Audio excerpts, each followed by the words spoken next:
هذا اللي كنشوفوا الان جورجي غوكولتليتشفيلي.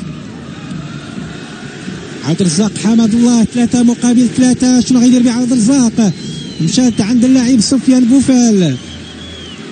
سفيان بوفال امامه الشاعر عند عبد الرزاق حمد الله، وضربة جزاء.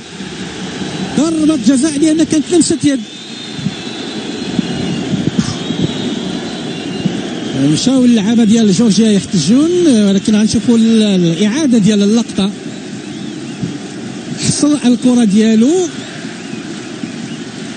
وحاول يرفعها. كنشوف العميد كيقول بان اليد كانت مجموعه مع يعني الجسد، ولكن راه تغير الاتجاه ديال الكره. الحكم كان قريب من العمليه كيف ما كان الحال. القرار الاول والاخير كيبقى الحكم. فرصه لرفع الحصيلة إلى الثلاثية إن نجح اللاعب سفيان بوفال في هز مرمى بامارشفيلي.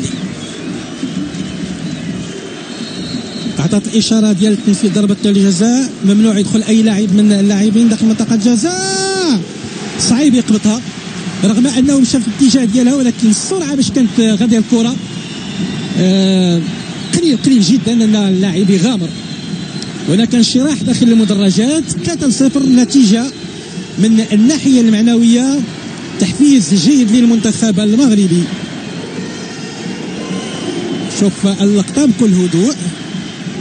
صعيب بكل صراحة رغم المتابعة ما يمكنش أحسن مثل هذه الكرات. مشات مولولبة دائرية.